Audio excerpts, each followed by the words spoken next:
Bienvenue Doxem. Bienvenue Christy. Alors aujourd'hui, on parle d'un sujet qui, ma foi, est très intéressant. On parle d'amitié, mais pas n'importe laquelle. On va parler des amitiés toxiques. Avant tout, Doxem, j'ai envie de te demander qu'est-ce que l'amitié finalement?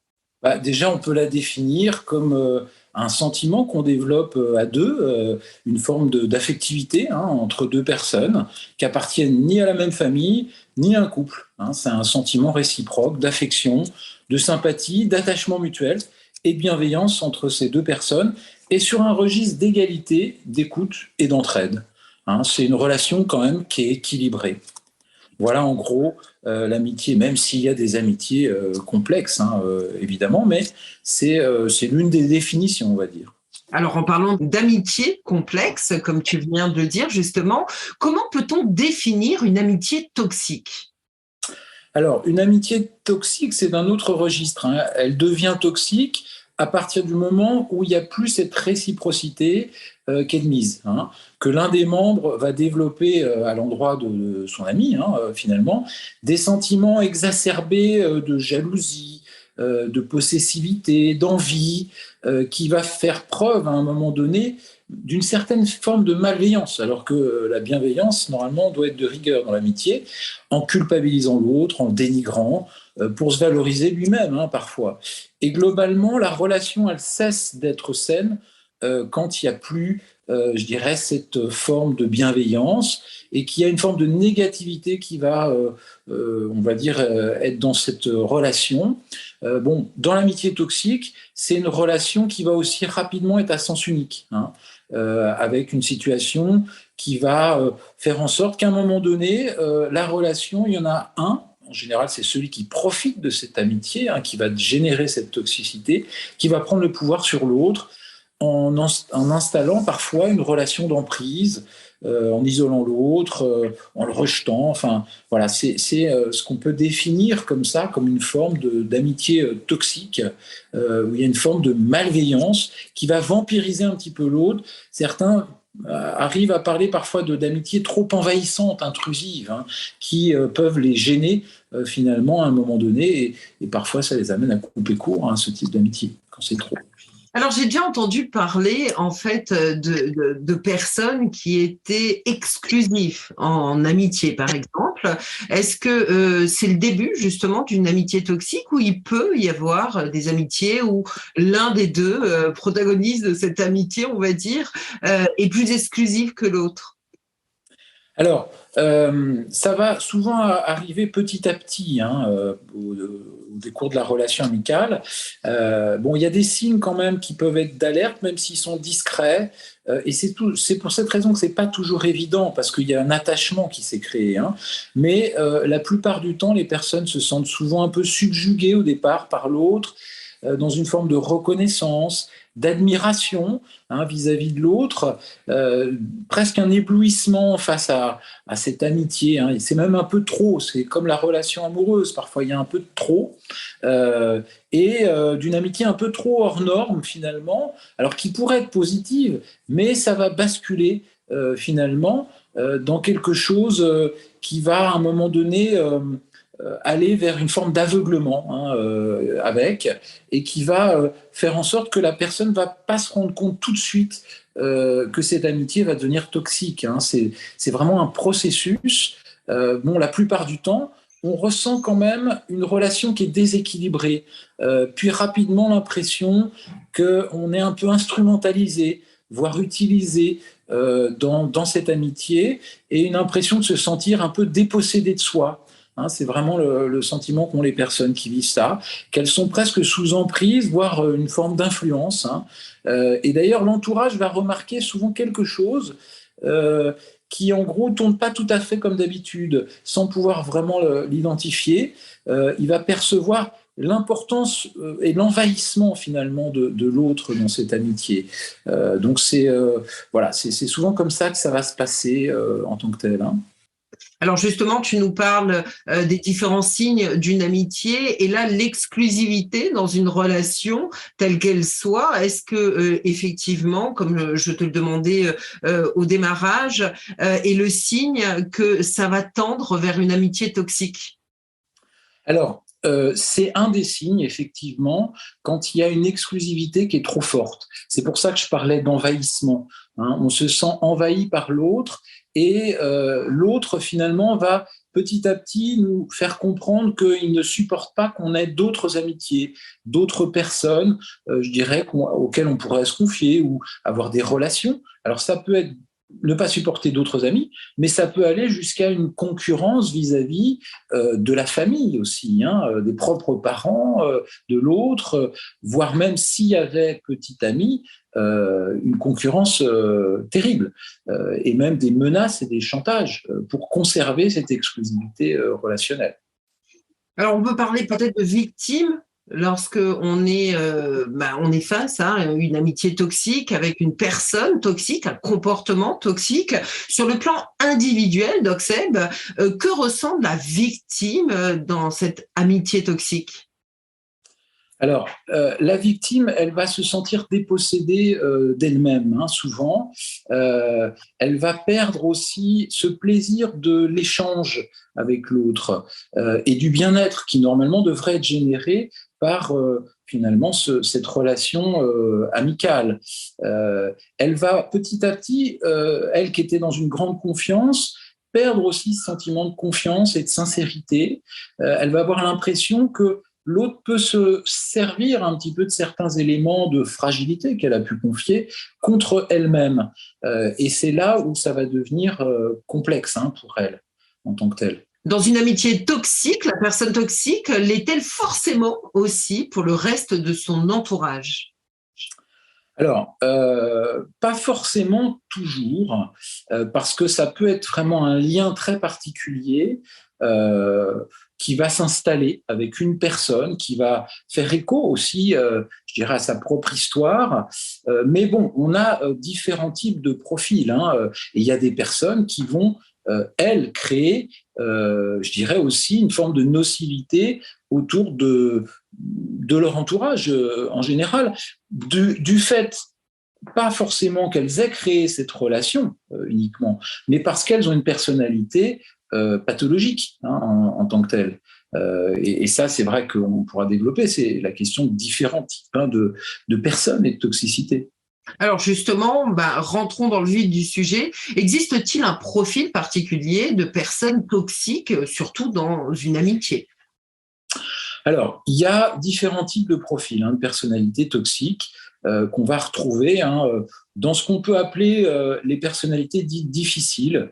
Donc, la plupart du temps, c'est des personnalités qui sont à la limite de la pathologie, mais qui ne le sont pas complètement, avec des profils communs. Alors, on a des profils évidents de pervers narcissiques, hein, ça dont on a déjà parlé, qui peuvent l'être complètement dans l'amitié aussi, dans une forme d'amitié où l'autre est leur esclave. Hein. On dit souvent dans la perversion narcissique, il y a le pervers et son esclave ou son complice.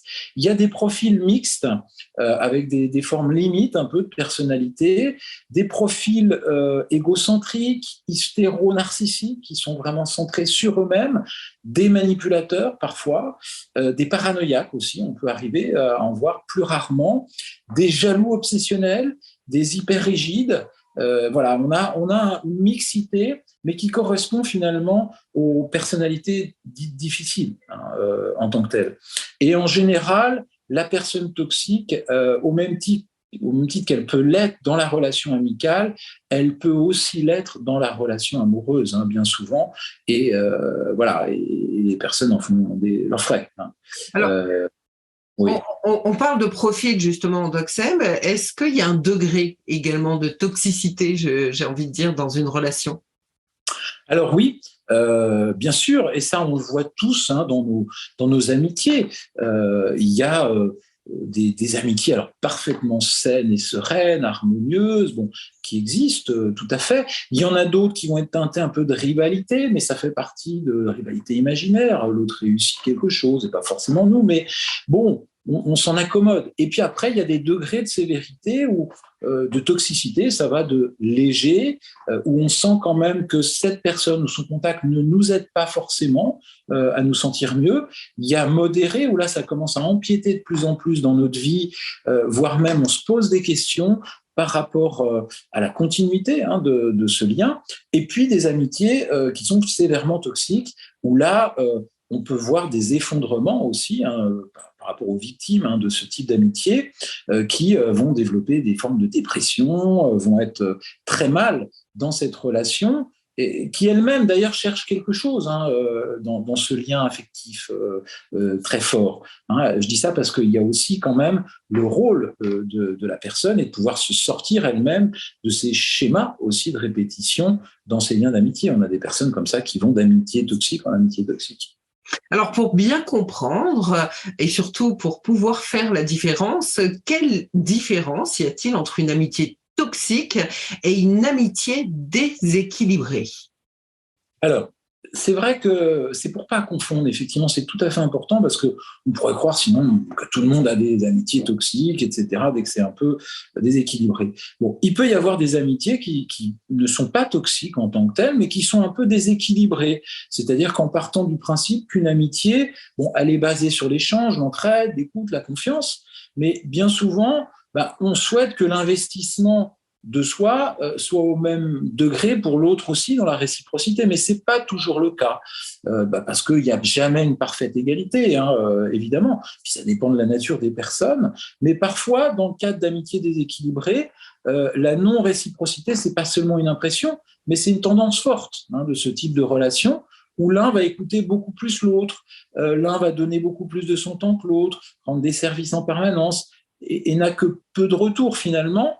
Mais bon, ça reste gérable dans le sens où finalement tout le monde y trouve un peu son compte, à condition effectivement qu'on n'en souffre pas justement de ce déséquilibre.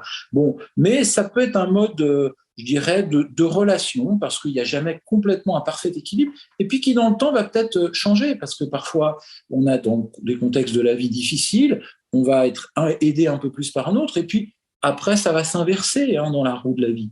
Bon, mais ça peut être aussi, si ça prend plus d'ampleur, ce déséquilibre devenir une forme d'amitié toxique, effectivement. Mais ça, c'est une forme de graduation petit à petit, où là, la différence, c'est que dans l'amitié toxique, il y a une véritable prise de pouvoir et une forme de mise sous influence de l'autre, avec une emprise. Donc ça, c'est quand même une différence majeure. Alors que dans le déséquilibré, il n'y a pas une tentative d'emprise, d'influence sur l'autre. Donc ça, c'est quand même très important. Et il n'y a pas ce vécu d'angoisse. On sent quelque chose qui n'est pas tout à fait équitable dans la relation, mais on n'a pas un vécu d'anxiété, d'angoisse, et on ne se sent pas envahi par l'autre. C'est très différent. Est-ce utopique de penser que l'on peut régler le problème et de construire une amitié plus saine avec une personne toxique ? Alors, j'ai envie de dire oui, c'est utopique. Clairement, de construire une amitié équilibrée avec une personne qui est foncièrement toxique, c'est complètement utopique. Et là, on entre dans les syndromes de réparation, du sauveur, de tout ce qu'on veut, de l'infirmière, enfin, etc. On ne pourra pas guérir quelqu'un de lui-même, entre guillemets, par sa propre présence. Et surtout quand il y a des traits extrêmement pathologiques qui se reproduisent avec toutes les personnes. Donc, j'ai envie de dire, il faut déjà, dans cette aide, lui conseiller de pouvoir traiter ses difficultés, de pouvoir l'orienter. C'est une forme d'aide, plutôt que de vouloir tout réparer. D'ailleurs, on peut se poser la question de finalement aussi de ce désir de réparation et de toute puissance par rapport à ça qu'on peut avoir quand on souhaite réparer, j'ai envie de dire, des personnes qui vont nous détruire. Il y a quelque chose d'un peu paradoxal, voire même de masochiste je dirais, dans cette position-là. Alors, est-ce que tu dirais que la rupture est la seule issue dans ces cas de figure ? Alors, dans bon nombre de cas, ça peut être la rupture. Effectivement, dans la mesure où la personne toxique n'a pas toujours les capacités elle-même d'écoute ou d'empathie, et encore moins la possibilité de se remettre en question, et ce d'autant plus que c'est un manipulateur, une manipulatrice. Là, il n'y a pas tellement d'autres issues que la rupture, je dirais, nette, finalement. Même si ça va passer par tout un tas de choses. Alors, ça va passer souvent par la compréhension de ce phénomène qui a mené à cette forme d'amitié toxique.